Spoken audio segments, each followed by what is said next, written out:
Bonjour à tous et bienvenue dans cette nouvelle vidéo de formation au logiciel KiCad. Aujourd'hui, nous allons voir comment créer un nouveau symbole et l'utiliser pour vos câblages dans KiCad. Donc, sans plus tarder, nous nous rendons sur notre schéma KiCad. Voilà par exemple un début de schéma que nous avons fait. Nous avons manqué un symbole pour continuer le schéma. Ce symbole, par exemple, peut être, comme dans le cas de cette vidéo, le PCF 8574 qui est un circuit intégré autant pour moi, qui permet l'interconnexion I2C des afficheurs 7 segments, mais des afficheurs 16x2, 16x4 avec les microprocesseurs. Donc, voilà comment se présente l'aspect schématique du circuit intégré. Donc, pour créer un nouveau composant ou un nouvel élément dans le logiciel KiCad, nous nous rendons dans l'onglet des schématiques et nous exécutons l'outil d'édition de symboles. Donc, vous cliquez là, créer, éditer et supprimer des symboles.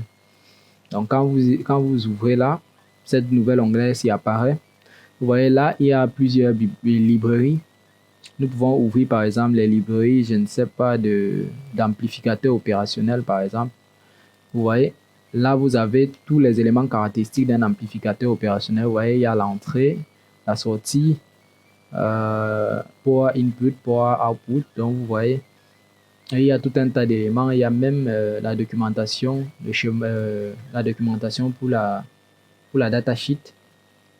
Donc, ce qui nous concerne ici, c'est de pouvoir créer notre propre schéma dans le logiciel KiCad qu'on pourra utiliser ultérieurement pour d'autres fins. Donc, pour ce faire, nous allons dans Fichier, ajouter la librairie ou nouvelle librairie. Bon, ça va dépendre de vous. Nous allons créer une nouvelle librairie qui pourra contenir nos composants que nous allons généralement créer dans le logiciel KiCad. Donc, on va sur Nouvelle librairie et il y a la globale et projet.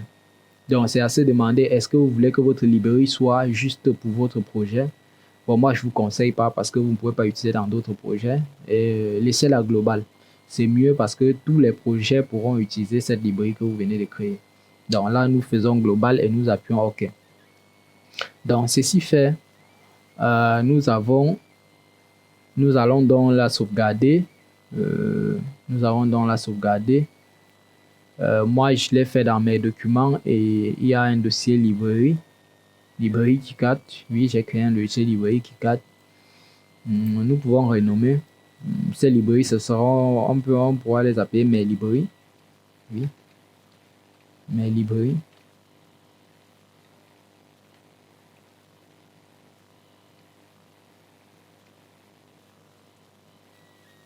Dans mes librairies et ceci fait, vous voyez, voici mes librairies ici.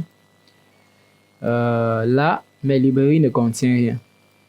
Ils ne contiennent aucun symbole. Donc, pour créer notre symbole qui sera le PCF 8574, nous allons là créer un nouveau symbole. Donc là, nous créons un nouveau symbole. Il nous demande le nom du symbole, c'est le PCF 8574. Et la référence par défaut, c'est U. Le nombre d'unités concerne le nombre de blocs d'entités dans un composant. Par exemple, un composant un circuit intégré qui a en son sein plusieurs portes NAND, par exemple, aura plusieurs unités de portes NAND. Donc là, vous allez entrer le nombre d'unités de portes NAND, ça peut être 3, 4, 5, 6, ça dépend du circuit intégré. Mais dans notre cas, notre circuit intégré, vous allez m'excuser, dans notre cas, bien sûr, il est où? Je vais y arriver. Dans notre cas, notre circuit intégré ne possède qu'un seul bloc de son propre composant. Donc là, nous allons mettre une seule unité. Là, est-ce que les unités ne sont pas interchangeables? Non, ne cochez pas. Créer un symbole avec une forme alternative, ça ne nous concerne pas pour l'instant. Créer le symbole comme un symbole d'alimentation, non. Le PCF 8574 qui est là n'est pas un symbole d'alimentation parce qu'il reçoit une alimentation extérieure. Donc, il y a nuance à ce niveau. Donc, vous saurez repérer la nuance. Donc, ceci fait, nous revenons là. Il nous demande exclure de la liste du matériel. Non, on ne veut pas l'exclure. Exclure du circuit imprimé non plus parce que nous allons créer le circuit imprimé par devant. Là, offset position de pin, non, vous n'avez pas à toucher ici, ça, c'est pas grave là. Afficher les numéros de pin, oui. Afficher les noms de pin, oui. Nom de pin à l'intérieur. Là, le nom de pin à l'intérieur, c'est pour dire qu'il veut envoyer les ints, les A0, les A1, A2 à l'intérieur. Bon, nous, ça ne nous dérange pas, il peut le faire. Oui. Mais vous pouvez décocher, ça c'est selon vous. Vous faites OK. Bon, ceci fait, vous voyez votre symbole qui est là, le PCF 8574. Nous pouvons donc commencer à créer les pins du symbole. Donc, nous commençons à créer les pins, la pin int. Nous allons d'abord créer la pin int. Donc, nous allons dans nouvelle pin. La pin c'est int. Le numéro de la pin c'est la pin 13 d'après notre schéma de la datasheet.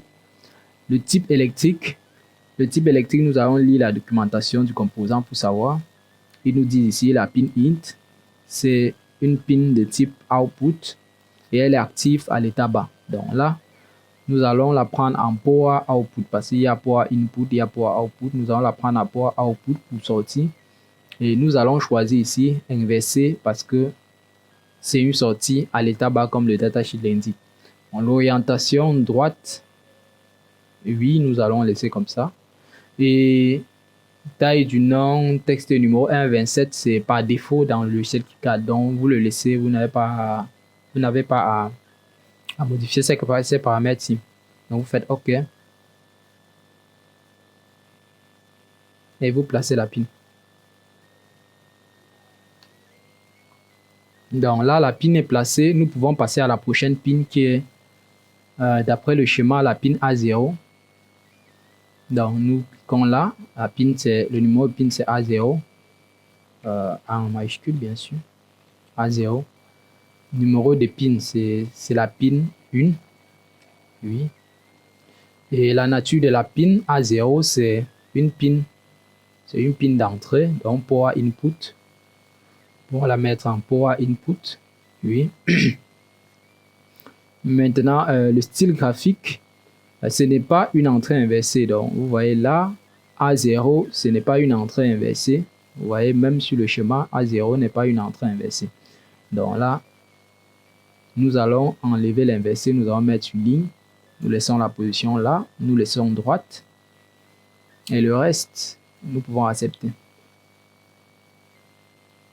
Donc, A0, nous pouvons le placer là. Après A0, nous avons A1, A2 qui ont la même nature. Nous regardons la documentation. A1 et A2 ont la même nature que A0. Donc, nous pouvons venir là. Nous faisons la A1. Numéro de pin de A1, c'est 2. A1, c'est 2, oui. Numéro de pin A1, 2. Power input en ligne, oui. Droite. OK. Nous plaçons A1. Nous plaçons A2 en numéro de pin 3. Et là. Donc, là, nous allons maintenant placer SCL. SCL, c'est quel type de pin? Là, la documentation technique dit SCN. C'est Serial Clock Line. Mais là, la flèche indicative nous précise que c'est un power input parce que c'est le signal d'horloge qui rythme le fonctionnement du circuit intégré. Donc, là, nous allons aussi prendre SCL en numéro de pin 14, oui.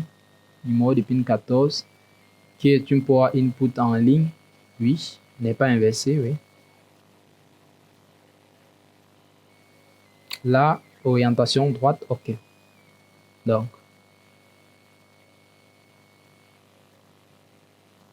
nous plaçons SCL là.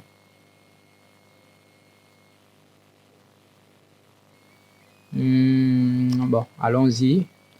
SDA. SDA, c'est une pin bidirectionnelle, soit entrée, soit sortie. Donc là, vous allez voir SDA. Ici, il nous dit Serial Data Line. Donc, Serial Data Line. Mais là, nous voyons que c'est une pin bidirectionnelle. Donc là, nous allons sur SDA. SDA. SDA. Numéro de pin 15. nous allons l'entrer en bidirectionnel, en ligne, oui, droite, ok. Donc là, c'est SDA. Donc, après, nous avons VDD, qui est nécessairement l'alimentation positive, qui est un port input. VDD, nous allons la placer un peu plus en bas, VDD, qui est une pin d'entrée pour input en ligne, oui. Orientation, là, c'est l'orientation droite, oui, les sons comme ça. VDD, nous allons un peu descendre un peu plus. Nous pouvons le mettre là, oui. Après, nous avons VSS, qui est aussi une port input. VSS, port input en pin numéro 8. En pin numéro 8. Oui, orientation droite, ok. VDD, nous n'avons pas numéroté. Dans VDD, nous ne l'avons pas numéroté. Vous pouvez revenir, double-cliquer sur ça. Nous numérotons VDD à 16. Oui. Oui. Après, il nous reste les pins P0 jusqu'à P7 qui sont toutes des pins bidirectionnelles. Donc, si vous regardez même la documentation technique, vous voyez. Donc, P0 jusqu'à P7, ce sont des pins quasi bidirectionnels comme ils ont indiqué dans le cahier de charge. Donc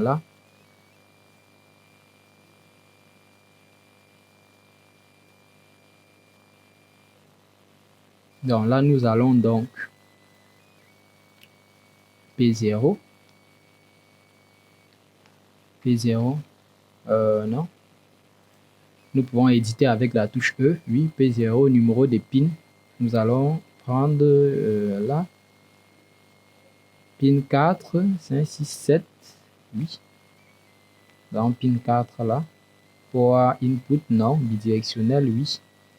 En ligne, 8, 9, ouais. Là, c'est bon. P0, nous pouvons copier. CTRL C, nous faisons un CTRL V. CTRL V. CTRL V. CTRL V. CTRL V. CTRL V. CTRL. Donc, là, c'est une orientation gauche, donc nous allons les changer. L'orientation gauche, vous allez excuser. Vu qu'elle est bidirectionnelle dans l'autre sens, donc vous allez changer. Orientation gauche. Ah, ça c'est typique, c'est l'erreur qu'il ne faut pas faire. Mais ça nous aide à apprendre. Ok.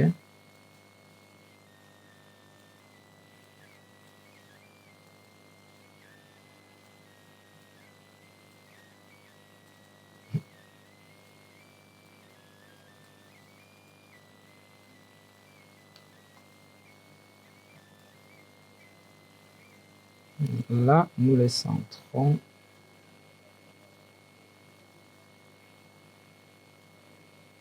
Ici. Donc, ceci étant fait, nous pouvons nous battre à centrer du mieux que nous puissions.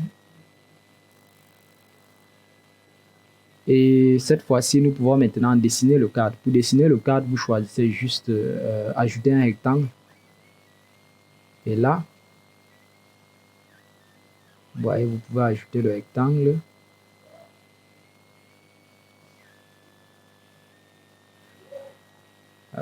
Oui. Là, ça suffit. Et on change les numéros de pins ici. Parce que là, nous avons oublié de changer le numéro de pins. La pin 4, oui, P0 bidirectionnel, OK. Là, c'est la pin 5. Alors, vous allez changer en fonction de la documentation technique. Vous voyez P0, P1, pin 5, P6. Et nous changeons les P0. Donc, ça, c'est P1. Donc, vous voyez, c'est vraiment très simple de... Pin 6, oui, c'est vraiment très simple de changer. P2, pin 6, P3, pin 7, P4, P4, pin pin 9 parce que nous avons déjà utilisé la pin 8 pour le VSS, bien sûr. P5, oui. P5 pour la pin 10.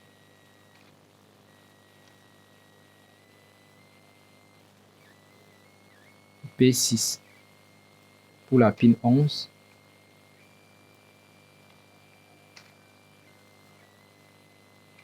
Et là, nous allons éditer ses propriétés. E avec edit E, vous pouvez faire un E. Nous allons changer l'orientation, qu'elle soit droite, non, gauche. Gauche, oui. Comme elle est gauche, nous allons mettre P7. Et oui, numéro des pin 12. Là, c'est... Bon, là, c'est ça. Nous pouvons replacer ceci correctement.